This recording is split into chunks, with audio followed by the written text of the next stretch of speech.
सभी को सादर प्रणाम। हरे कृष्ण। तो आज हम लोग ईश उपनिषद के दूसरे सत्र में एकत्रित हुए हैं। तो सभी को बहुत बहुत धन्यवाद। सब लोग समय से लॉग इन कर लिए थे, नहीं लेट था 2 मिनट। तो यहाँ पे हम लोग कल क्या किए थे, क्या टॉपिक कवर किया हमने?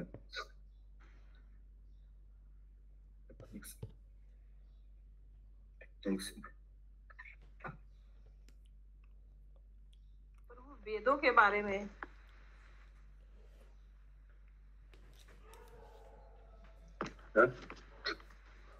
वेदों के बारे में हो रहा था।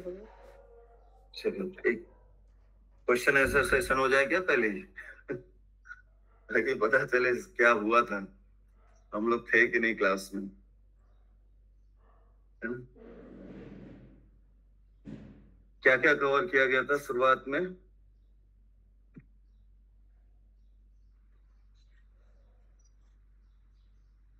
हरे कृष्ण प्रभु जी। वेदों के नाम वेदों का अर्थ है ज्ञान, और उसमें जो त्रुटियां है 4 प्रकार के दोष जो पाए जाते हैं। वेदों में त्रुटियां नहीं है। और उसके बाद वेदों में नहीं प्रभु जी, हम में जो त्रुटियां है, पहला आत्मा में जो बद आत्मा में जो त्रुटि है 4 प्रकार के। बद आत्मा 4 प्रकार के दोष पाए जाते। पहला दोष है त्रुटियां करता रहता है। दूसरा है आपका भ्रांति भ्रमित होना। तीसरा दोष है धोखा देने की प्रवृत्ति। और कोई भी बोलना चाहेगा? चौथा है अपूर्ण इंद्रियां। हाँ, उदाहरण एक एक त्रुटियों के, एक एक गलतियों के, दोषों के। पहला उदाहरण है प्रभु जी महात्मा गांधी का दिया हुआ है। हाँ, महात्मा गांधी का उदाहरण क्यों दिया गया है? कौन से दोष पे बताया गया है? पहले जो पहला दोष है प्रभु जी त्रुटियां करता है, जो जानते हुए भी उसको पता रहता है कि ये इसको नहीं करना चाहिए, फिर भी करता है। माता जी और किसी लोग को और सभी को मौका दिया जाए। हाँ ठीक है प्रभु जी। ताकि ऐसा लगे इंटरैक्टिव क्लास होना चाहिए, ऐसा नहीं लगे कि हम लोग 2 ही जन क्लास कर रहे हो।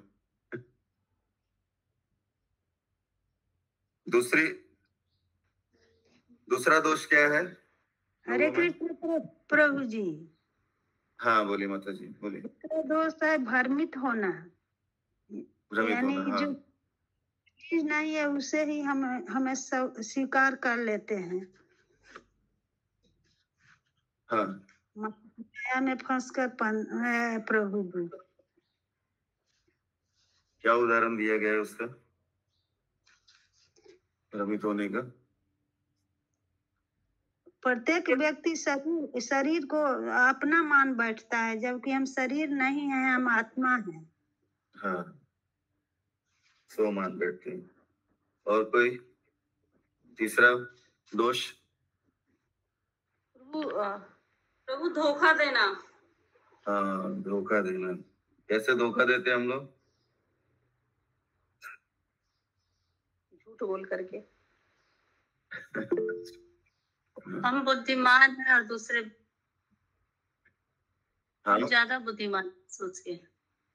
हाँ, बुद्धिमान अपने आप को, हम त्रुटियां करते हैं, भ्रमित रहते हैं, फिर भी अपने आप को बुद्धिमान समझते हैं, है ना? हमें दोष है लेकिन सिद्धांत बनाते हैं। प्रभु हम लोग बुद्धिमान होने का दिखावा करते हैं। हाँ, दिखावा करते हैं, सही। तो बुद्धिमान होने का दिखावा करते हैं। देखिए पैराग्राफ को अच्छे से आपको पढ़ना है, आप पढ़ेंगे तो फिर इसमें पता चलेगा क्या है ना? उदाहरण भी दिए हुए हैं, और ये क्वेश्चन आंसर के पहले सेशन में आपके क्वेश्चन आंसर के आएगा 4 क्वेश्चन जो है उसमें, है ना? तो यहाँ पे ये तीसरा होगा। चौथा अपूर्ण इंद्रियां। जैसे हम नित्य सूर्य को देखते हैं तो और हम एक छोटी सी थाली जैसा लगता है हमें, किंतु वास्तव में अनेक ग्रहों की अपेक्षा से अधिक विशाल है सूर्य, क्योंकि हमारी इंद्रियां अपूर्ण है ना, हम उसे नहीं समझ पाते हैं। हाँ, एक उदाहरण हुआ, कोई और देंगे उदाहरण जो अभी तक प्रभु बोले? जी, हम लोग के पास वो आंखें ही नहीं है कि भगवान का दर्शन कर सके। जैसे कमरे में अंधेरा हो जाता है तो अपनी आंख अपने ही हाथ नहीं देख पाते हैं, तो फिर हम भगवान को कैसे देख पाएंगे? हम लोग के पास वो आंख ही नहीं है कि हम भगवान को दर्शन कर पाए। इंद्रियां अपूर्ण है। और कोई उदाहरण अपने से कोई उदाहरण? हैंड रेस करके पूछने से ज्यादा बेटर नहीं होगा? सब लोग अपने अपने बोले जाते हैं। थोड़े नए लोगों को भी सुनना है। सब तो जानकार लोग बैठे हुए हैं। एक तो ये है जो बोलते हैं वो जानकार होते हैं, और जो नहीं बोलते वो महाजानकार होते हैं। वो अपना व्यक्ति नहीं करना चाहते कितने वेद जानते हैं। प्रभु, हमने कई बार हैंड रेस किए लेकिन बोलने का मौका ही नहीं मिल रहा है। सब लोग बिना हैंड रेस किए बोले जा रहे हैं। हम सभी जो बोल रहे हैं, हम सभी को भी भाग्यशाली बनाइए। जो नहीं बोलना चाह रहे हैं, कृपया आपके मुख को खोलिए ताकि हम लोग को भी ज्ञान प्राप्त हो इन चीजों का जो आपने छुपा के रखा है ना। तो बाकी के लोग भी कहिए।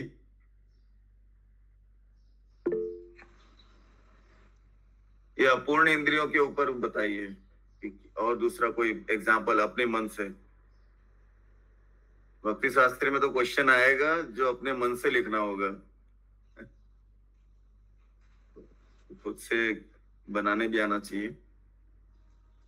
हाँ, हरे कृष्ण जी, दंडवत प्रणाम। यस प्रभु जी। हाँ, हैंड रेज नहीं किया माता जी आपने। इंद्रानी कुंडू माता जी, बोलिए प्लीज। हरे कृष्ण प्रभु जी। एक हो गया कि वेद का एक अर्थ है ज्ञान, और एक दिया है श्रुति। हाँ, श्रुति सुन के जो हम लोग ज्ञान प्राप्त करते हैं उसको श्रुति कहा जाता है। ये दो ही बता सकते हैं ना, और कुछ है? नहीं, यही दो। वेद मतलब ज्ञान मतलब जो श्रुति के द्वारा प्राप्त होता है, सुनने के द्वारा प्राप्त होता है, शब्द प्रमाण के द्वारा। ये आएगा, अभी प्रमाण के विषय में बताएंगे, प्रत्यक्ष, अनुमान और शब्द प्रमाण। तब उसमें आपको इसके बारे में और चर्चा होगी, ठीक है। हाँ, वेद माता भी है। श्रुति इसलिए कहा जाता है क्योंकि ये माता का स्वरूप है, पिता को बताने के लिए।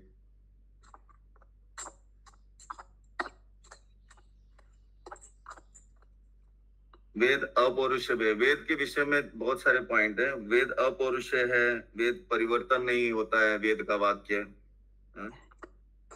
वेद जो है सावित्रिक है, यूनिवर्सल है।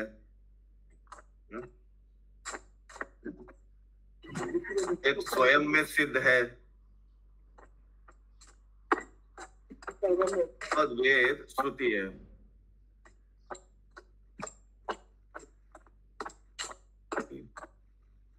हाँ प्रभु जी, बोलिए। बंकिम प्रभु जी। हम लोग ठोक के तो सीखते सकते हैं। हाँ, हम लोग बुद्धू बन के ठोक के सीखते हैं। हम लोग 90% ज्ञान तो हम लोग ठोक के सीखते हैं। ठोक के सीखते हैं, उनसे अनुमान से सीखते हैं हम लोग। हाँ, शायद लगा के। हाँ माता जी, पिंकी माता जी, बोलिए। हरे कृष्णा प्रभु जी। हम कल क्लास नहीं किए थे, इसलिए हमको अभी कुछ भी पता नहीं है। यही तो बात है, मिस नहीं करना है। हम लोग सीख रहे हैं ना, तो सब लोग एक। मैं मिस कर जाऊंगा तो फिर बात अलग है। नहीं, मुझे भी दंड है एक्चुअली, सभी को दंड देना चाहिए एक्चुअली। आगे से ध्यान रखिए। आपको प्रीवियस क्लास का देखिए वीडियो भेजा गया है, उसको सुनिए थोड़ा और पढ़िए। मेन तो पढ़ना है, ज्यादा जितना पढ़ेंगे उतना। इसलिए मैंने टिक मार्क कराया ताकि हम लोग को एक आदत पड़े कि हम लोग नोट्स बनाएं। कोई भी चीज को पढ़ रहे हैं तो उसका नोट्स बनाना चाहिए। यस प्रभु जी। हाँ माता जी, बोलिए। हरे कृष्ण प्रभु जी। प्रभु जी, थोड़ा अपूर्ण इंद्रिया का थोड़ा अपने से आप डिस्क्राइब करिए ना। जैसे ये बुक से नहीं, बुक का तो उदाहरण आपने दिया है अंधेरे वाला। हाँ, तो हमारे जीवन में हम देखते हैं। देखिए, जैसे अभी हमको कोई स्वीट खिला दिया जाए, है ना, जीव जो है उसको स्वीट खिला दिया जाए, खूब अच्छा स्वीट, और उसके बाद कोई चीज को खिलाया जाए तो कैसा लगता है? टेस्ट चेंज हो जाता है ना, टेस्ट पता ही नहीं चलता है। आप एक मीठा खिलाइए, उसके बाद दूसरा मीठा खिलाइए कि ये मीठा कैसा मीठा है, इससे अच्छा मीठा है कि नहीं, तो आपको खाली यही लगेगा कि मीठा है, लेकिन वास्तविक ज्ञान नहीं मिलेगा, पूर्ण ज्ञान नहीं मिलेगा। हमारी इंद्रियों से हम पूरा ज्ञान नहीं ले सकते, क्योंकि हमारी इंद्रियां क्या है, अपूर्ण है, सीमित है। कान जैसे है, कान को हम लोग 20 हर्ट्ज से लेके 20 मेगा हर्ट्ज समथिंग कुछ है, उसका परिमाप है। हम उतना ही सुन सकते हैं, उससे ज्यादा नहीं सुन सकते। जैसे कुत्ते को ध्वनि दिया जाता है, एक बीप साउंड दिया जाता है, वो बीप साउंड जो है हमारे कान के साउंड से ज्यादा है। इसके लिए उसको ज्ञात होता है कि वो चोर कहाँ है, कैसे है, कहाँ है, ज्यादा जानता है। हमारी इंद्रियां अपूर्ण है एक्चुअली। ये 2 उदाहरण है, ऐसे बहुत उदाहरण होंगे। हाँ प्रभु जी। प्रभु जी, बृहन्नाथ उपनिषद में 4 प्रकार ज्ञान लाभ कर सकता है। पहले हुआ दर्शन करके ज्ञान लग सकता है, छुट्टी में ज्ञान लग सकता है, व्यवहारिक में से ज्ञान लग सकता है, और वचन में ज्ञान लग सकता है। हाँ हाँ माता जी बोलिए। हरे कृष्ण। प्रभु जी, हम लोग अपनी एक इंद्रिय से एक ही काम कर सकते हैं, भगवान अपनी सब इंद्रिय से सब कार्य कर सकते हैं। हाँ, यहाँ तो भगवान के विषय में बात ही नहीं हो रहा है, लेकिन हाँ हमारी एक इंद्रिय सीमित इंद्रियां है हमारी, हम एक इंद्रिय से एक ही कार्य कर सकते हैं, ज्यादा नहीं। एक इंद्रिय से भी पूरा कार्य नहीं कर सकते हैं। आंख से हम कितना देख सकते हैं, एक सीमित मात्रा तक देख सकते हैं, है ना। या सूर्य को हम देखते हैं, हम जैसे उदाहरण दिया प्रभुपाद महाराज ने, सूर्य को हम कैसे देखते हैं, थाली के आकार में देखते हैं, लेकिन वास्तविकता वो सब बहुत बड़ा ग्रह है ना। और दूसरा उदाहरण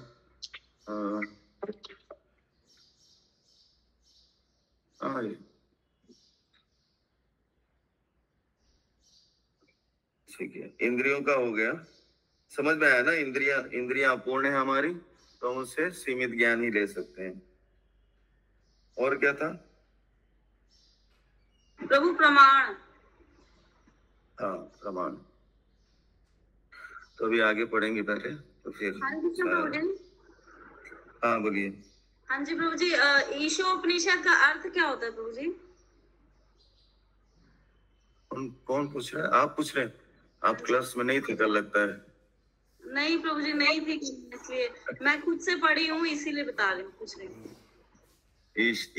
देखो शब्द पकड़िए, हमको संस्कृत के शब्द बहुत आसान है, इससे ज्यादा कुछ मेहनत करने की आवश्यकता नहीं। ईश मतलब होता है भगवान कृष्ण, उपनिषद, उप मतलब होता है नजदीक, और निषद का अर्थ होता है समीप में बैठकर ज्ञान अर्जित करना, उसका मतलब होता है उपनिषद।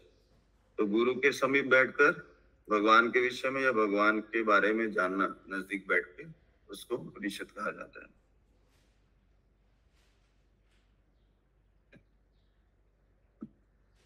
ठीक है, हम लोग भूमिका तक ही रह जाएंगे 6 दिन में, तो थोड़ा फास्ट करेंगे अभी। प्रभु जी आगे भी कंटिन्यू कीजिएगा ईशोपनिषद 6 दिन के बाद भी, क्योंकि कवर नहीं होगा प्रभु जी 6 दिन में। अभी देखते हैं कैसे कवर होता है। ठीक है, हरे कृष्ण। आगे पढ़ते हैं हम लोग, फिर हम लोग जैसा जैसा कुछ आएगा तो हम उस पर चर्चा करेंगे। ठीक है, तो हर एक पैराग्राफ में हम लोग ने दोषों को देखा है। जैसे हम लोग ने देखा, पहले त्रुटियां करते हैं हम लोग। वेदों को ही प्रमाण, शुरुआत में प्रभुपाद महाराज ने कहा कि वेदों को प्रमाणित क्यों माना जाता है, प्रमाण क्यों माना जाता है, क्योंकि हम अपने से नहीं समझ सकते हैं, हमारे में ये 4 दोष पाए जाते हैं। ये 4 दोष क्या है? पहले तो हम त्रुटि करते हैं, जिसमें गांधी जी का उदाहरण दिया गया, जॉर्ज कैनेडी का उदाहरण दिया गया। हालांकि वे सब बहुत ज्ञानी थे, सब बहुत जानकार थे, फिर भी त्रुटि करते हैं, है ना। और दूसरा प्रमाण दिया गया,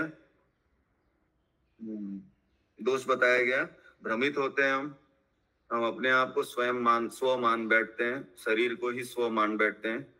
तीसरा है त्रुटियां, तीसरा है अपूर्ण इंद्रियां। हमारी इंद्रियां जो है सीमित है, हम ज्यादा नहीं इंद्रियों से जानकारी प्राप्त कर सकते हैं।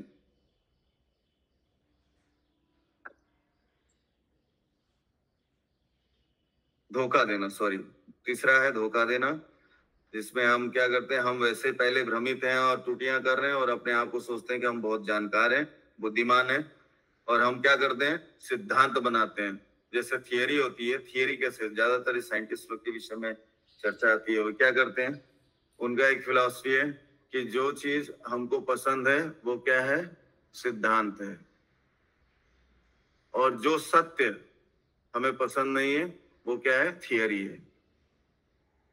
जैसे जो सत्य, वेद सत्य हैं, पुराण हमारे सत्य हैं, हमारी जो ज्ञान है वो सत्य है, लेकिन उसको उन लोग क्या करते हैं, मैथोलॉजिकल थियरी बोलते हैं उसको। और जो उनके सिद्धांत हैं जो पूर्ण है भी नहीं, उन सिद्धांतों को उन लोग क्या बोलते हैं कि डार्विन्स लॉ है, थियरी है इत्यादि। और वो उसके ऊपर क्या करते हैं, उन सिद्धांतों पर पुस्तक लिखते हैं, अलग अलग पुस्तक लिखते हैं। फिर अंतिम आता है इंद्रियां पूर्ण है हमारी, आंखों का उदाहरण दिया गया, आंखों से हम क्या देख सकते हैं, दर्शन कर सकते हैं, अंधेरे में अगर हमारे हाथ को भी हम नहीं देख सकते हैं तो हम भगवान को कैसे देख सकते हैं। हम बोलते हैं ना कि हमको भगवान दिखाइए, हमारी इंद्रियां इतनी सीमित है कि हम अंधेरे में अपने हाथ को भी नहीं देख सकते। दो उदाहरण दिए गए हैं प्रभुपाद महाराज के, सूर्य का उदाहरण दिए हैं और अंधेरे का उदाहरण दिए हैं। हिंदू शब्द जो है, जैसे अफगानी से आए तो वो बोल नहीं पाते थे तो उन लोग ने नाम रखा हिंदू। फिर हम कौन है, लेकिन वास्तविकता में हम वर्णाश्रम धर्म, सनातन धर्म के हैं। फिर ये प्राकृतिक वर्गीकरण है। हाँ बोलिए। प्रभु जी, हिंदू का मतलब क्या हुआ? हिंद अभी आप बताए ना कि हिंदू को वो लोग बोल नहीं पाते थे तो हिंदू कर दिए थे। हाँ, तो हिंदू का क्या मतलब हुआ? हिंदू समुद्र का विषय। हिंदू उनका बोलने का मतलब है हिंदू, है ना? नहीं, अभी प्रभु जी बोले ना कि जो बाहर के लोग आए वो हिंदी नहीं बोल पाए। हिंद समुद्र के ऊपर विराजमान है भारत, तो इसलिए इसको हिंदू बोलने लगे। ठीक है, प्रोनाउंस बरोबर नहीं करते थे। तो यदि यही वैदिक सिद्धांत है, यह प्राकृतिक वर्गीकरण, इसके बाद के पैराग्राफ में हम लोग देखते हैं वैदिक सिद्धांत स्वयं में सिद्ध है। कैसे सिद्ध है? अभी हम वेदों के विषय में जाने कि वेद क्या है वास्तविकता में। अपौरुषेय कैसे है वेद, या अपरिवर्तनशील है, इसमें परिवर्तन नहीं होता है। हम वेदों के प्रमाण को सिद्ध क्यों मानते हैं? क्योंकि ये परिवर्तन नहीं होता है, और दूसरे जो प्रमाण है वो हमेशा परिवर्तन होते रहते हैं। समय समय पर लोग परिवर्तन कर देते हैं सिद्धांतों को, लॉजिक को, लेकिन वेद जो है वो सब समय एक समान रहता है। भगवान ने जो वेद को दिया वो वेद को एज इट इज परंपरा के द्वारा हमें प्राप्त हो रहा है। हर एक परिस्थिति में वेद के जो सिद्धांत है वो एक जैसे होते हैं, वो परिवर्तन नहीं होते हैं, और यूनिवर्सल है। सावित्री क्यों है, यूनिवर्सल क्यों है, उसका उदाहरण दिया गया। उसका उदाहरण दिया गया है वर्णाश्रम धर्म। कैसे यूनिवर्सल है? क्योंकि ये वर्णाश्रम धर्म जो है हर एक परिस्थिति में हर जगह पे हम लोग को प्राप्त होता है, हर एक फील्ड में हमको दिखता है वर्णाश्रम।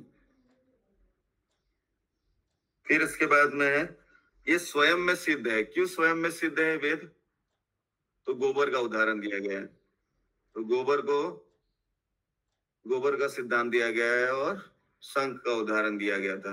ये गोबर जो है वो पशु का मल है, लेकिन फिर भी ये पवित्र है, शुभ है। लोग उपटन भी लगाते हैं, लोग द्वार को भी साफ करने के लिए गोबर लगाते हैं।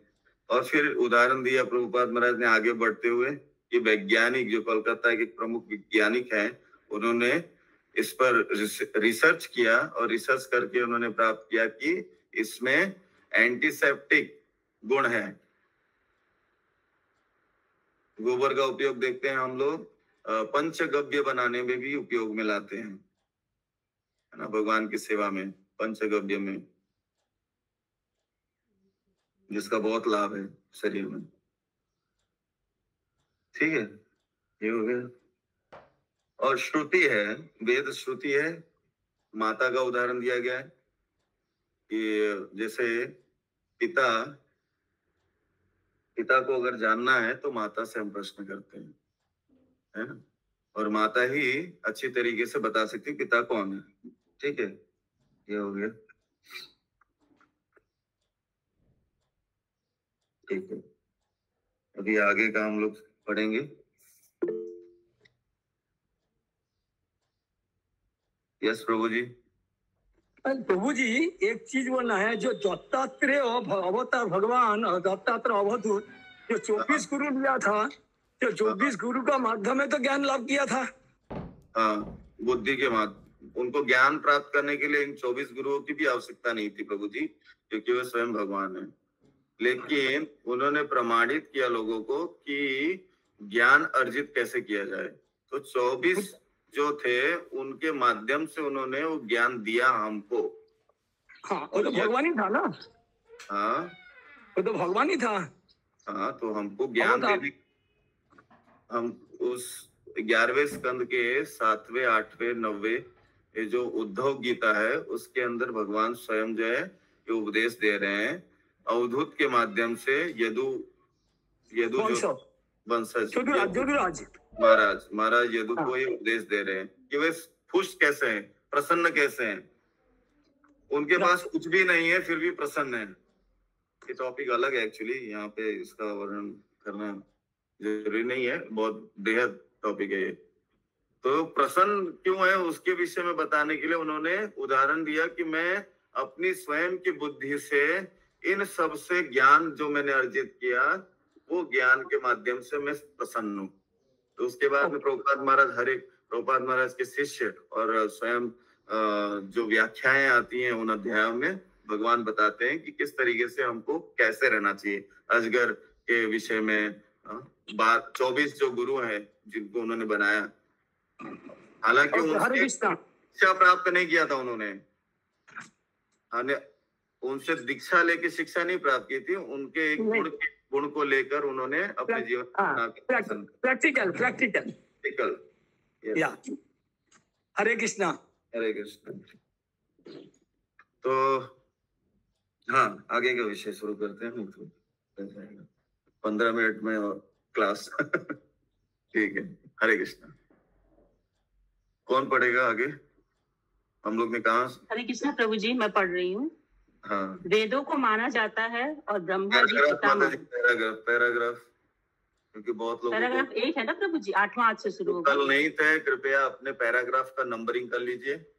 हम लोग पैराग्राफ नंबरिंग के हिसाब से चलेंगे, ठीक है। तो अभी 8वां पैराग्राफ चल रहा था ना। हाँ, 8वें पैराग्राफ से जी पढ़े प्रभु जी। हाँ, पढ़ी। वेदों को माता माना जाता है और ब्रह्मा जी पितामह पूर्वज कहलाते हैं, क्योंकि सर्वप्रथम उन्हें ही वैदिक ज्ञान की शिक्षा दी गई थी। प्रारंभ में प्रथम भागवतम के पहले श्लोक में ये आता है, तेने ब्रह्म हृदय आदि कवये। पहले वैदिक ज्ञान जो है ब्रह्मा जी को दिया गया, ब्रह्मा से फिर नारद जी, फिर ऐसे धीरे धीरे परंपरा जो है हमारे तक आई है, ज्ञान की परंपरा। ठीक है, आगे। प्रारंभ में प्रथम जीव ब्रह्मा जी ही थे।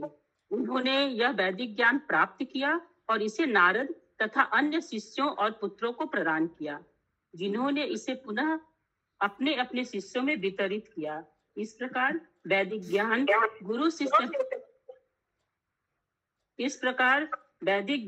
गुरु शिष्य परंपरा द्वारा आगे चलता आता है। भगवत गीता में भी इसकी पुष्टि की गई है कि वैदिक ज्ञान इसी विधि से समझा जाता है। यदि आप प्रयोगात्मक प्रयास करें तो भी आप इसी निष्कर्ष पर पहुंचेंगे, लेकिन समय की बचत करने की दृष्टि से आपको इसे स्वीकार कर लेना चाहिए। यदि आप यह जानना चाहते हैं कि आपके पिता कौन है और यदि आप अपनी माता को प्रमाण स्वरूप मान लेते हैं तो वे जो कुछ कहती हैं उसे आप बिना किसी तर्क के स्वीकार कर सकते हैं। साक्ष्य यानी प्रमाण के 3 प्रकार हैं। तो यहाँ पे पहले आप लोग को टिक हाँ। कराया था, वैदिक ज्ञान गुरु शिष्य परंपरा से, परंपरा के द्वारा आगे चलता आता है। एक वैदिक ज्ञान जो है परंपरा से प्राप्त किया जाता है, न कि प्रायोगिक तरीके से, एक्सपेरिमेंट करके नहीं प्राप्त किया जा सकता है। जो गुरु शिष्य परंपरा से हमें प्राप्त है वो प्रमाणित है।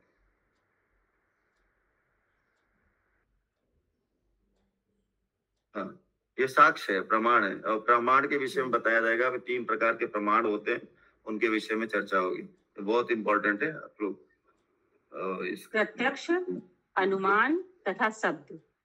प्रत्यक्ष का अर्थ है सीधा प्रमाण। प्रत्यक्ष प्रमाण बहुत अच्छा नहीं होता क्योंकि हमारी इंद्रियां पूर्ण नहीं है। हम नित्य ही सूर्य को देखते हैं और हमें यह एक छोटी सी थाली जैसा लगता है, किंतु वास्तव में यह अनेक ग्रहों की अपेक्षा कहीं अधिक विशाल है।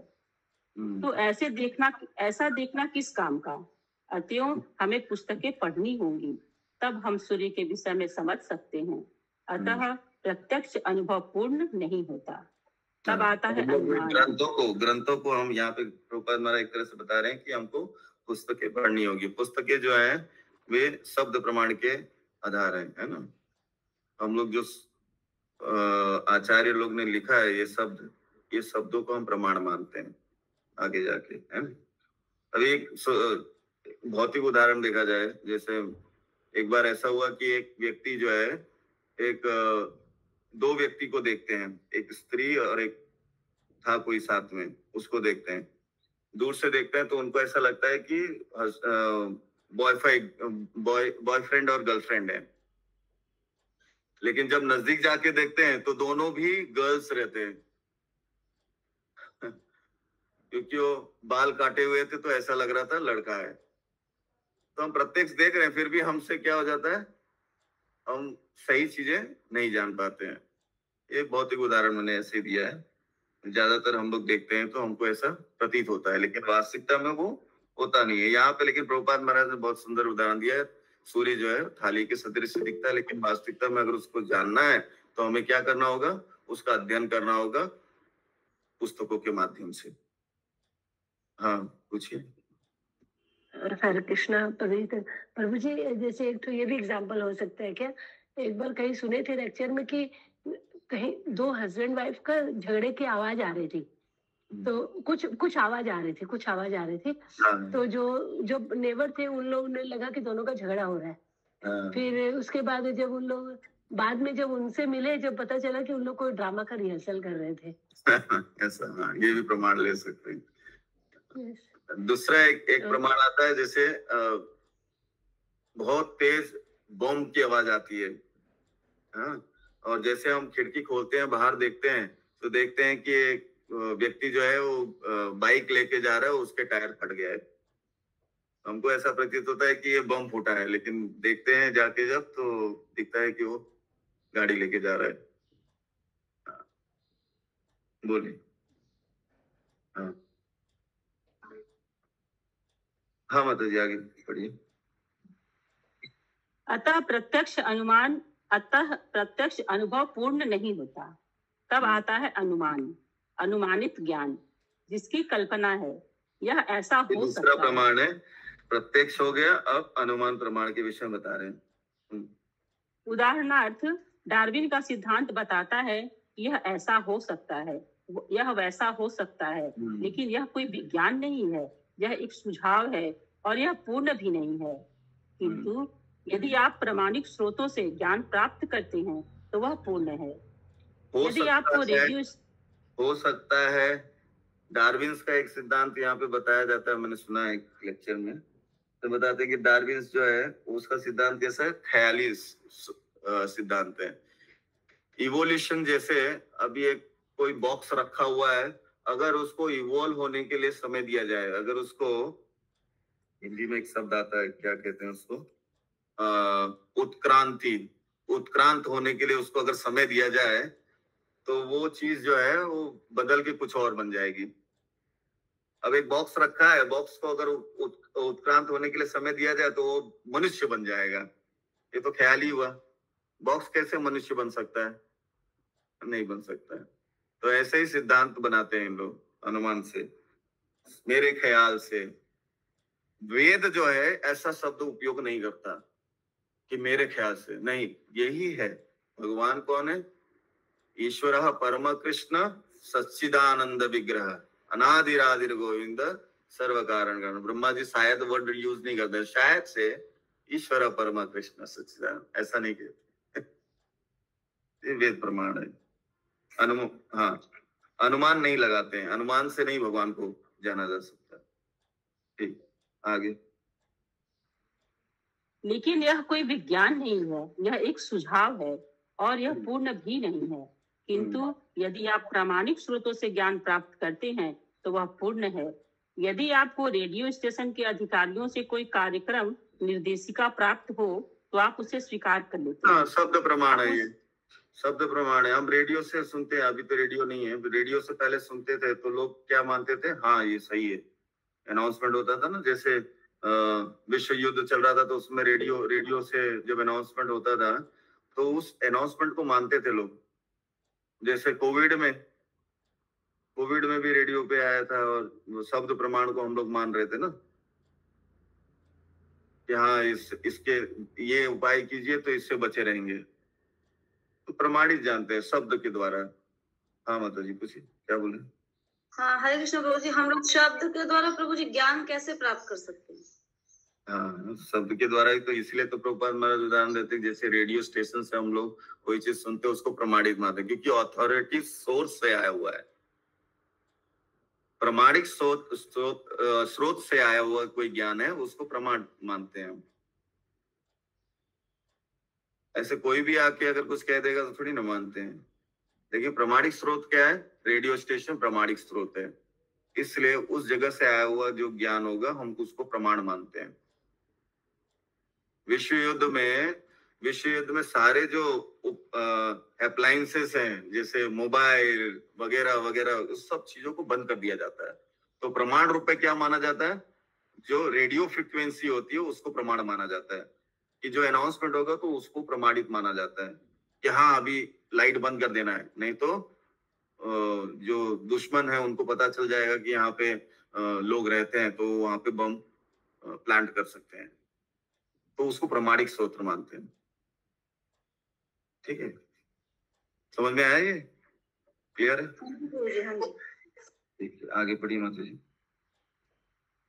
यदि आपको रेडियो स्टेशन के अधिकारियों से कोई कार्यक्रम निर्देशिका प्राप्त हो तो आप उसे स्वीकार कर लेते हैं, आप उसे अस्वीकार नहीं करते। इसके लिए आपको प्रयोग करने की आवश्यकता नहीं होती, क्योंकि नहीं, मैं कैसे विश्वास करूं? मैं विश्वास नहीं करूंगा। रेडियो से ही आ रहा है, सही जगह से आ रहा है, पहले ही बता दिया गया है, प्रायोगिक तरीके से बता दिया गया है, प्रमाण तरीके से, कि आपको रेडियो से जो भी इंफॉर्मेशन अभी आएगी तो आपको उसको प्रमाण मानना है। अब आप सोचो कि आप चलो नहीं मैं कैसे मानूं, प्रयोग करने जाओ तो बम फूटेगा तब पता चलेगा। प्रयोग कर लीजिए। हाँ, इसके लिए आपको प्रयोग करने की आवश्यकता नहीं होती, क्योंकि यह ज्ञान प्रामाणिक स्रोतों से प्राप्त हुआ है। अब हम लोग 9th पैराग्राफ में, वैदिक ज्ञान को शब्द प्रमाण कहा जाता है। इसका दूसरा नाम श्रुति है। श्रुति का अर्थ यह है कि इस ज्ञान को मात्र श्रवण विधि द्वारा प्राप्त करना होता है। वेदों का आदेश है कि दिव्य ज्ञान को समझने के लिए हमें अधिकारी प्रामाणिक व्यक्ति से ही सुनना चाहिए। दिव्य ज्ञान इस ब्रह्मांड की उस पार से आया हुआ ज्ञान है। इस ब्रह्मांड के भीतर तो वैदिक भौतिक ज्ञान है और इस ब्रह्मांड के परे दिव्य ज्ञान है। हम ब्रह्मांड कितने बढ़िया तरीके से यहाँ पे देखो, कोई चीज को अगर प्रभाव तरीके से बताना है तो ऐसे ऐसे शब्दों का उपयोग किया जाता है कि ज्ञान ऐसा कुछ नहीं है, भौतिक जगत का ज्ञान नहीं है। ये ज्ञान कहाँ का है? आध्यात्मिक जगत का है ज्ञान, है ना? तो ये प्रमाणिक है, ना कि यहाँ के जो व्यक्ति हैं भौतिक जगत के जो दोषपूर्ण वाले जो व्यक्ति हैं उनके द्वारा दिया हुआ ज्ञान नहीं है। ये भगवान के द्वारा दिया गया ज्ञान है, इसके लिए प्रमाणिक है। अंतिम छोर तक इस ब्रह्मांड के अंतिम छोर तक भी नहीं जा सकते, तो भला हम आध्यात्मिक जगत तक कैसे जा सकते हैं? इस तरह पूर्ण ज्ञान अर्जित कर पाना असंभव है। हम भौतिक जगत कितना बड़ा है उसका अभी तक चल रहा है, लोग खोज नहीं पाए हैं, तो आध्यात्मिक जगत के विषय में कहां से जान पाएंगे हमारी अपूर्ण इंद्रियों और उनके द्वारा। तो उसके लिए हमको प्रामाणिक स्रोत से ही सुनना होगा, और प्रामाणिक स्रोत क्या है? वेद है, गुरु शिष्य परंपरा से जो ज्ञान प्राप्त होता है। एक आध्यात्मिक आकाश है, वहां अन्य प्रकृति है जो व्यक्त तथा अव्यक्त के परे हैं। लेकिन आप यह कैसे जानेंगे कि एक ऐसा भी आकाश है जहाँ के ग्रह तथा निवासी शाश्वत हैं? हम लोग ने 8वें और 9वें पैराग्राफ तक ही टिक मार्क किया था ना। 10वें में है एक आध्यात्मिक आकाश है, इसको टिक मार्क कीजिए। ज्ञान उपलब्ध है, लेकिन आप प्रयोग कैसे करेंगे? फिर आएगा सर्वोच्च अधिकारी। कृष्णा प्रभु जी 9 नहीं हुआ है, सिर्फ 8 तक हुआ था। 8 तक 9 नहीं हुआ प्रभु जी, और 9th में तो नहीं है कुछ ऐसा कुछ टिक मार्क करने जैसा। ये तो नॉर्मल प्रभुपाद महाराज बता रहे हैं कि वेद क्या है, शब्द प्रमाण के विषय में बताते हुए बता रहे हैं, श्रुति के विषय में। ठीक है, 10वें में है, 10वें में एक आध्यात्मिक आकाश है जहाँ के ग्रह तथा निवासी शाश्वत हैं। ठीक, पढ़िए, पढ़ते जाइए। हाँ प्रभु जी, यह संभव नहीं है, अतएव आपको वेदों की सहायता लेनी होगी। यह वैदिक ज्ञान कहलाता है। हमारे कृष्ण भावनामृत आंदोलन में हम ज्ञान को सर्वोच्च अधिकारी अर्थात कृष्ण से ग्रहण करते हैं। कृष्ण को सभी वर्ग के लोग सर्वोच्च प्रमाण के रूप में स्वीकार करते हैं। मैं सर्वप्रथम 2 प्रकार के अध्यात्मवादियों के विषय में बात करूंगा। अध्यात्मवादियों का एक वर्ग निर्विशेषवादी या मायावादी कहलाता है। ये सामान्यतः वेदांती कहलाते हैं, जिनमें शंकराचार्य प्रमुख हैं। दूसरे प्रकार के अध्यात्मवादी वैष्णव कहलाते हैं, यथा रामानुजाचार्य, मध्वाचार्य, विष्णु स्वामी। शंकर संप्रदाय तथा वैष्णव संप्रदाय दोनों ने ही कृष्ण को पूर्ण पुरुषोत्तम के रूप में स्वीकार किया है। शंकराचार्य को निर्विशेषवादी माना जाता है, क्योंकि उन्होंने निर्विशेषवाद या निराकार ब्रह्म का उपदेश दिया। लेकिन यह तथ्य है कि वे प्रच्छन्न साकारवादी थे। प्रच्छन्न साकारवादी कैसे थे? उन्होंने बहुत सारी स्तुतियां लिखी हैं, है ना, जिसमें भज गोविंदम गोविंद गोविंदम भज मूढ़मते। उन्होंने वहां पे तो प्रमाण दिया है कि भजन करो, किसका भजन करो? गोविंद का भजन करो। लेकिन उनके अनुयायी आगे जाके क्या किया, उन्होंने उस शब्द को चेंज कर दिया। वो क्या कह रहे हैं कि गोविंद नाम का एक शिष्य है, उसको वो कह रहे हैं कि ये व्याकरण पढ़ के क्या फायदा, व्याकरण इतना पढ़ने के बाद भी तुम मूर्ख ही रहोगे। अलग अलग तरीके से अलग अलग जगह पे बताया जाता है, लेकिन वास्तविकता में उन्होंने बहुत सारी स्तुतियां लिखी जिसमें उन्होंने भगवान की स्तुतियों को गाया है। यहाँ तक कि भगवत गीता के ऊपर भी बहुत सुंदर उनका स्तुति है, पढ़ेंगे तो। ठीक है, तो फिर भी उन्हें निर्विशेषवादी कहा जाता है। हाँ, क्योंकि उन्होंने निर्विशेषवाद का प्रचार किया था, इसलिए निर्विशेषवादी बना था। उस समय की स्थिति के अनुसार उन्होंने वो प्रचार किया था, इसके लिए उनको उस उसका फॉलोअर कहा जाता है, निर्विशेषवाद का। फिर भी वो काउंटिंग में निर्विशेषवादी की गिनती में आते हैं प्रभु जी। हाँ, लोगों ने वेद को प्रमाण नहीं मानना शुरू कर दिया था, तब उन्होंने वेद की स्थापना करने के लिए फिर उन्होंने निर्विशेषवाद का लोग अनेक देववाद में फंस गए थे लोग, तो उन्होंने क्या किया, निर्विशेषवाद कर दिया, भगवान निराकार। फिर उसके बाद और उसका प्रचार किया उन्होंने फिर आगे जाके। फिर बाद में उस चीज को प्रमाणित नहीं करने के लिए फिर भगवान चैतन्य महाप्रभु के रूप में अवतरित होते हैं। पहले तो ये हुआ, लोगों ने वेदों का सहारा लेकर क्या करने लगे, पशु वध करने लगे, तो बुद्ध अवतार हुआ। पशु का वध करने लगे, इसीलिए इसको रोकने के लिए। हाँ, तो बुद्ध अवतार हुआ। बुद्ध अवतार में उन्होंने क्या किया, उन्होंने सारे वेदों को ही नकार दिया। नकार दिया, नहीं मानते। वेद को हम लोग मानते ही नहीं वेद है। को मानते ही नहीं है। तो वेद को मानने के लिए, लोगों को प्रमाणित करने के लिए फिर शंकराचार्य जी अवतरित हुए। उन्होंने लोगों को वेद क्या है और उसका वास्तविक अर्थ क्या है उसको जानने के लिए बताया। अब भगवान को जो नहीं देख सकता है तो वो क्या कहेगा, भगवान निराकार है। हमारी अपूर्ण इंद्रियों से भगवान को नहीं देख सकते, हम क्या सोचते हैं कि वो भगवान नहीं है। ऐसा जरूरी नहीं है। अब अमेरिका में कोई व्यक्ति नहीं गया है तो इसका मतलब ये नहीं कि अमेरिका नहीं है, अमेरिका है। हम नहीं गए तो उसका अर्थ ये नहीं होता है कि वो नहीं है। हमारे आंख से नहीं दिख रहा है तो हम ये सोचते हैं कि हम नहीं है, लेकिन वेदों में तो बताया गया ना कि भगवान का आकार क्या है। तो क्योंकि हम वेद को प्रमाण मानते हैं। एक तरफ हम कहते हैं कि वेदों को मानो और वेद में जो दिया गया उसको नहीं मानते। सहस्र शीर्षा पूर्खा सहस्त्राक्ष सहस्त्रपाद, भगवान के 1000 हाथ है, भगवान के 1000 पैर हैं। तो जब दिया जा रहा है वेदों में एक अंश में, तो फिर उस चीज को हम प्रमाणित क्यों नहीं मानेंगे। और एक तरफ हम प्रचार कर रहे हैं कि निर्विशेषवाद है, भगवान का आकार नहीं है, साकार नहीं है। साकारवाद और निराकारवाद यही होता है। हरे कृष्ण प्रभु। फिर उसके बाद में इन चीजों को भगवान फिर चैतन्य महाप्रभु आए और उन्होंने बताया कि कैसे हम भगवान को साकार रूप में बच सकते हैं और इस कलयुग में क्या महत्वपूर्ण है। उन्होंने सब चीज को साइड रखा और संकीर्तन आंदोलन को आगे बढ़ाया, क्योंकि कलयुग में एकमात्र संकीर्तन से हम भगवान को प्राप्त कर सकते हैं और कोई विधि से नहीं। जो महाप्रभु ही तो किए ना फिर लास्ट में। हाँ, चैतन्य महाप्रभु ही उसका फिर से किए ना प्रभु जी, क्या भगवान का चैतन्य महाप्रभु बने भगवान का नाम का फिर प्रचार किए। हाँ, भगवान स्वयं आए। फिर वो तो पूरा एक सीक्वेंस बनाया जाता है किसी चीज का ज्ञान देने के लिए। तो ऐसे सीक्वेंस गया, फिर उसके बाद महाप्रभु आए, उन्होंने सबको भगवान की भक्ति में लगाया। ठीक है। हाँ हाँ, हरे कृष्ण प्रभु जी। बोले थी प्रच्छन्न का मतलब क्या होता है प्रभु जी? प्रच्छन्न मतलब छुपा हुआ। अच्छा, छुपा हुआ। हरे कृष्ण प्रभु जी। हाँ, भगवान का भी, भगवान चैतन्य महाप्रभु क्या है, प्रच्छन्न अवतार है ना। वो व्यक्त नहीं करते कि मैं भगवान हूँ, लेकिन वो स्वयं कौन है, राधा कृष्ण ना ही अन्य।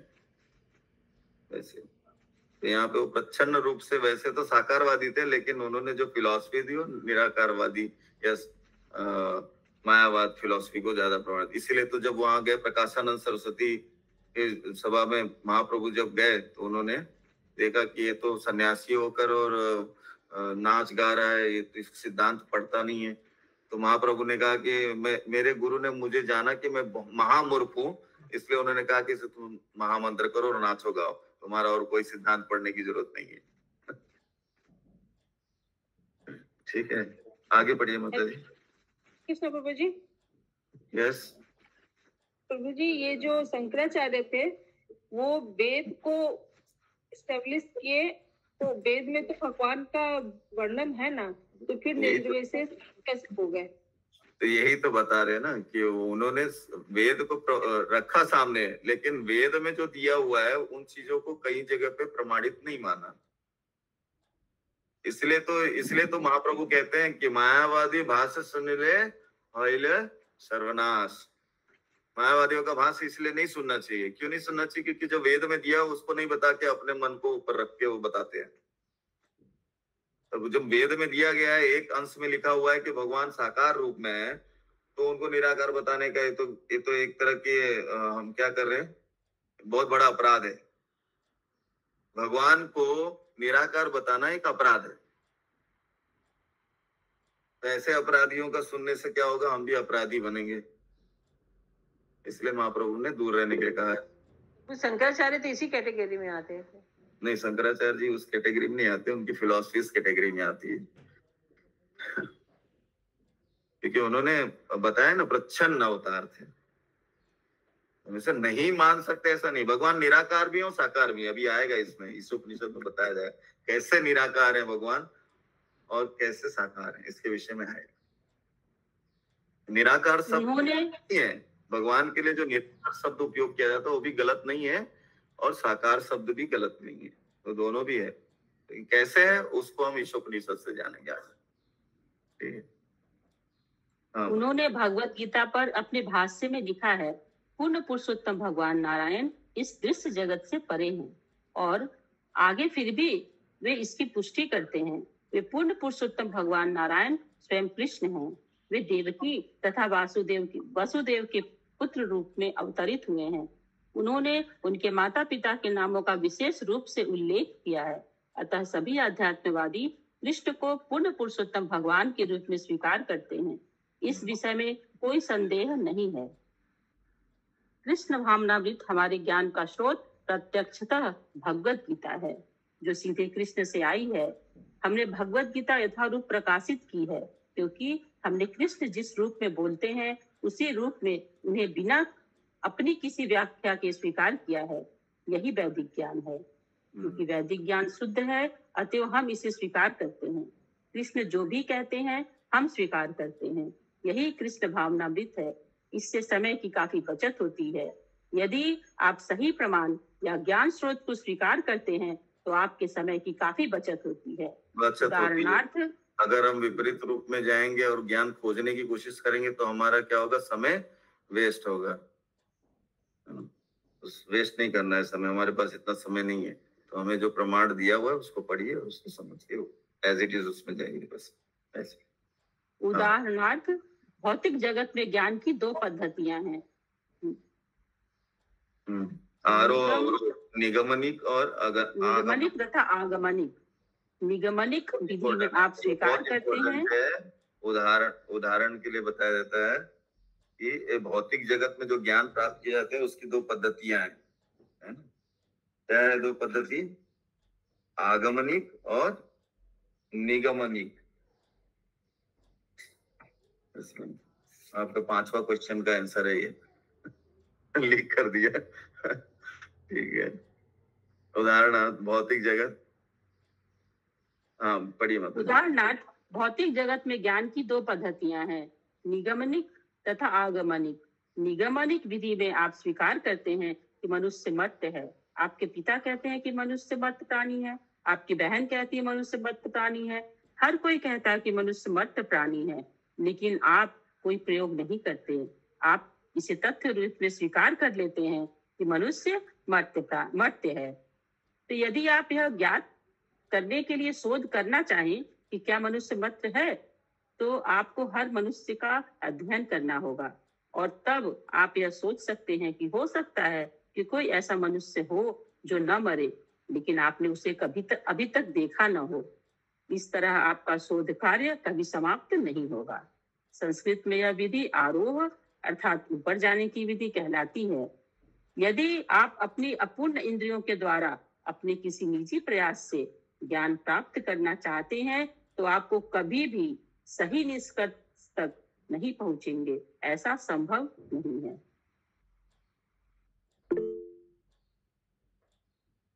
प्रभु जी आप म्यूट है। हाँ, इसमें कोई डाउट है? हाँ जी प्रभु जी, जैसे यहाँ पे तो निगमनी का उदाहरण दिया हुआ है, मतलब उसका क्या मतलब है? तो इसमें आगमनी का मतलब नहीं दिया हुआ, जैसे अर्थ क्या होगा इसका?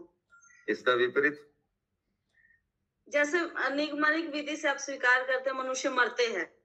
हाँ हाँ, तो निगमनिक विधि से हम जानते हैं कि मनुष्य जो है मरते हैं, और वो हमको बताया जाता है। किसके द्वारा पता चलता है हमको? हमारे इसमें उदाहरण दिया ना प्रभुपाद महाराज ने, क्या दिया है? भाई बहन, हमारे परिवार में, हमारे मतलब समाज में जो लोग बोलते हैं कि ये सत्य है तो हम मान लेते हैं कि हाँ ये सत्य है। हम उसका कोई मतलब शोध नहीं करने जाते हैं। हाँ, निगमनिक क्या हुआ? हम क्या करेंगे? शोध करने जाएंगे, और शोध करने जाएंगे तो क्या होगा?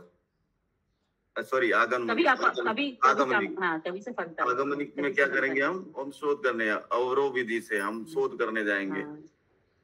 तो कभी समाप्त ही नहीं होगा, और कभी समाप्त होगा नहीं ये शोध, कभी नहीं, संभव ही नहीं, संभव नहीं है। शुरू करें नवा स्टेज से? नहीं, कल करते हैं। मेरा क्लियर नहीं हुआ प्रभु जी।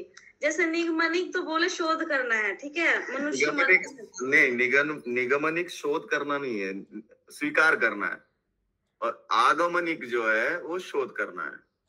ठीक है, समझ में आ गया। हाँ, यस। हरे कृष्णा प्रभु जी, एक अनाउंसमेंट था आज के क्लास के लिए शाम का। हाँ जी। हरे कृष्णा। आज शाम को हर ग्रस लीला विहारी माता जी का क्लास है, मंडे क्लास जैसे होता है रेगुलर। आप लोग से निवेदन है कि सब कोई 4 बजे के पहले ही क्लास में उपस्थित होइएगा। हरे कृष्णा।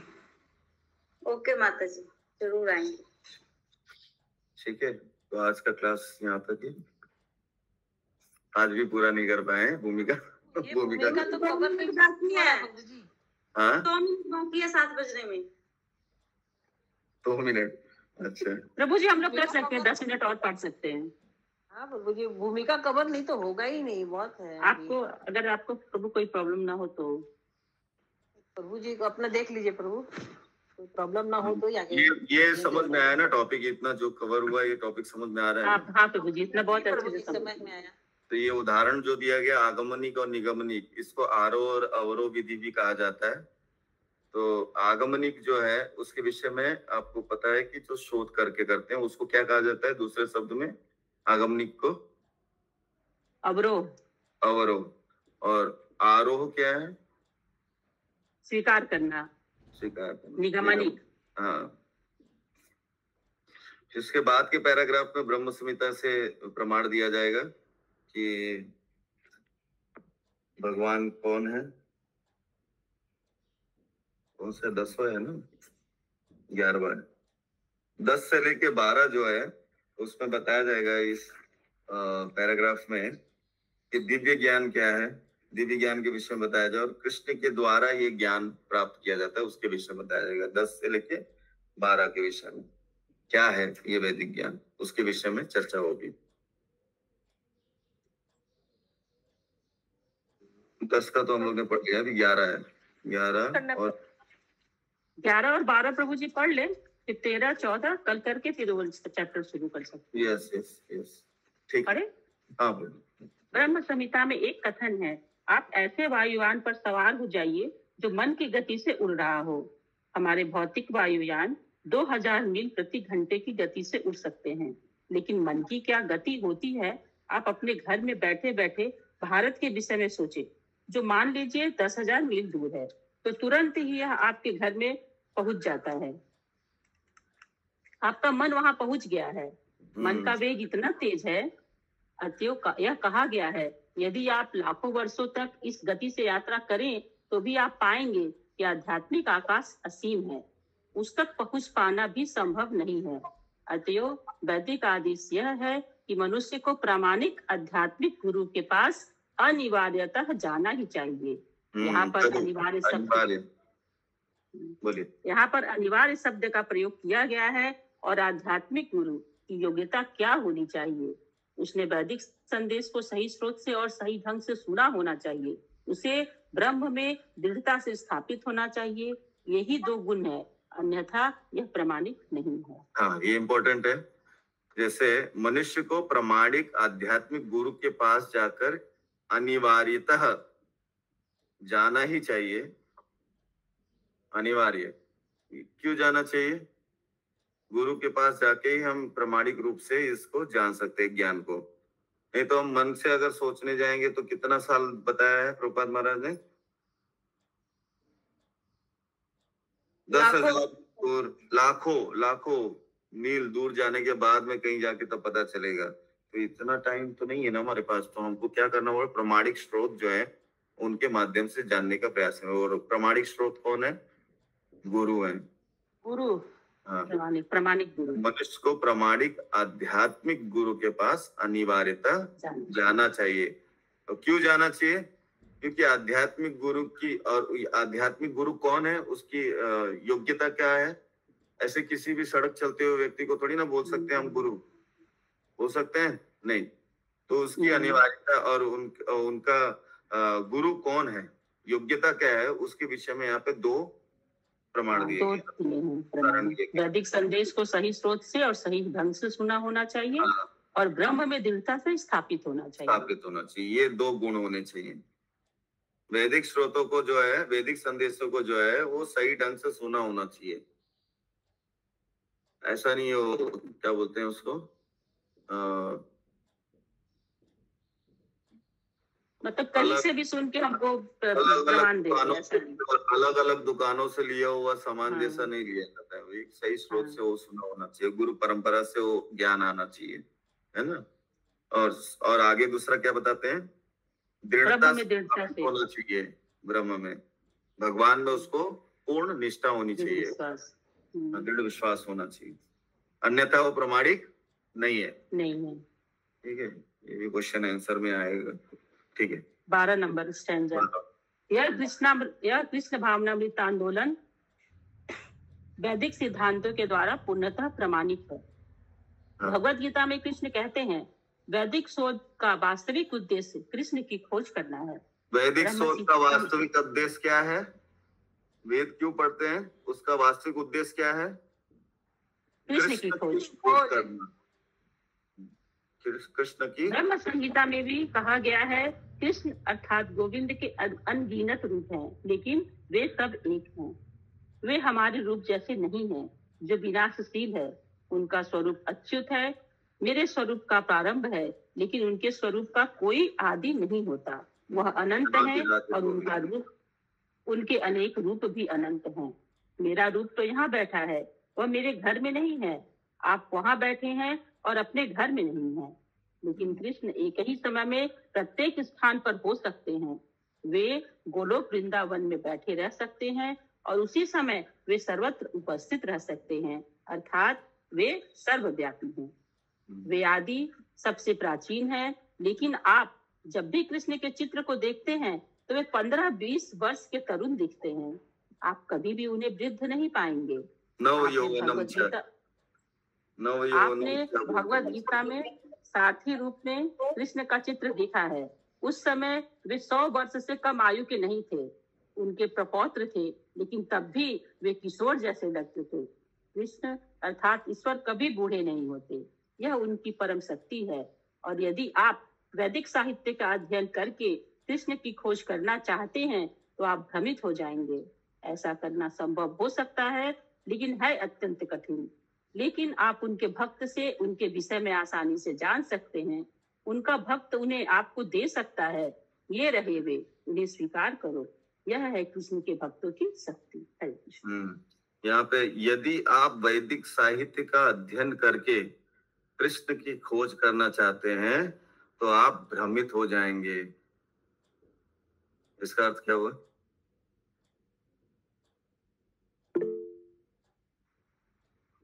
प्रभु कृष्ण भगवान को, माता जी को बोलने दीजिए, हाथ उठाइए। हाँ माता जी बोलिए। ब्रह्मा जी ने भी इतने 10,000 वर्ष तपस्या करके भगवान को नहीं जान पाए थे, इसीलिए हम लोग कैसे जान पाएंगे भगवान को? हाँ, तो यहाँ पे ये शब्द है ना कि हम भ्रमित हो जाएंगे। अब पहले तो कहा गया कि वेद को पढ़िए, वेद प्रमाण है, माता बताती पिता कौन है। अब यहाँ पे प्रभुपाद महाराज कह रहे हैं कि वेद को पढ़ने से हम भ्रमित हो जाएंगे, भगवान को खोज नहीं पाएंगे। तब क्या स्रोत है, फिर कैसे समझ पाएंगे हम भगवान को? फिर एक तरफ कह रहे हैं कि वेदों को प्रमाण मानिए और दूसरी तरफ कह रहे हैं कि वेद को,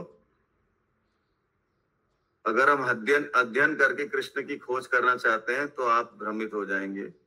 ऐसा करना संभव हो सकता है, लेकिन अत्यंत कठिन है। हाँ बोलिए। परमाणिक गुरु के माध्यम से ही हम भगवान को समझ पाएंगे। तो जिन्होंने भगवान को जाना है, तो सत्य को देखा है, भगवान को जाना है उन्होंने, तो भगवान को जानते वही भगवान को बता पाएंगे ना।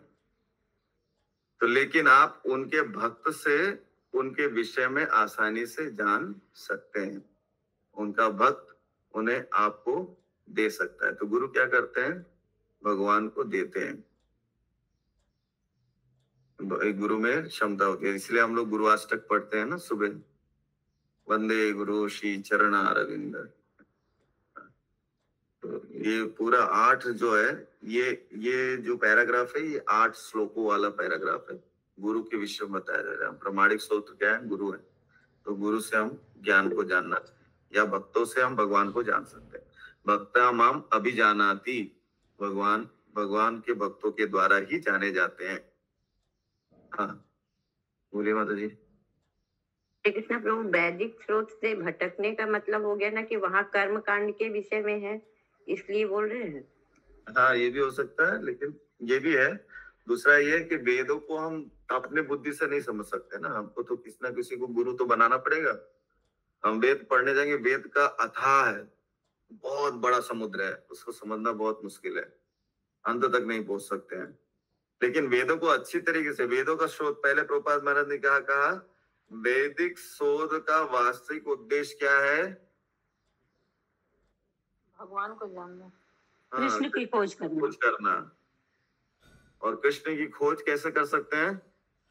जब हमें ये पता हो वेदों में कृष्ण के विषय में बताएगा, और कृष्ण के विषय में कौन बताएगा? तो हमें गुरु बताएंगे, भक्त बताएंगे। एक श्लोक आता है ना 15वें अध्याय में, यहाँ पे बोला गया भगवद गीता के 15वें अध्याय में, कौन सा श्लोक है बोलिए? याद नहीं आ रहा, तो याद नहीं आ रहा, लेकिन उसका सारांश याद है, थोड़ा थोड़ा समझ में आ रहा है। 15 का 15 ऐसे याद कर सकते हैं। तो 15 सर्वस्य चाहं हृदि सन्निविष्टो मत्त स्मृति ज्ञानं पोहनं च वेदैश्च सर्वैः अहम् एव वेद्यो वेदांत कृत वेद विदेव चाहम्। हरि बोल। वेदों में क्या क्या जान रहे हैं? को जान रहे हैं, ठीक है। वेदैश्च सर्वैः कौन सा श्लोक माता जी पढ़े, कौन सा? वो है ना, ये है तो पुरुष प्रकृतिस्थो ही। नहीं भगवद गीता 15 अध्याय 15 और एक गुरु के प्रामाणिक गुरु के श्लोक है ना प्रभु जी, तद्विधि प्रणिपातेन परिकर्षेण सेवया ते उपच्छन्ति ते ज्ञानं ज्ञानिनः तत्त्वदर्शिनः। माता जी ये भी है परिप्रश्न सेवा, मैंने गुरु के पास जा करके हमें विनीत भाव से जाना चाहिए, उनकी सेवा करनी चाहिए, उनसे हमें प्रश्न करना चाहिए, क्योंकि उन्होंने सत्य को देखा है। प्रणिपाते न करना चाहिए, पहले प्रणाम करना चाहिए, फिर उनकी सेवा करनी चाहिए। सेवा से जब वो प्रसन्न हो जाए, फिर उनसे गुह्य विषयों पर चर्चा करनी चाहिए, प्रश्न करने चाहिए, ठीक है। हरे कृष्ण। तो आज का सेशन 10 मिनट हमने ले लिया और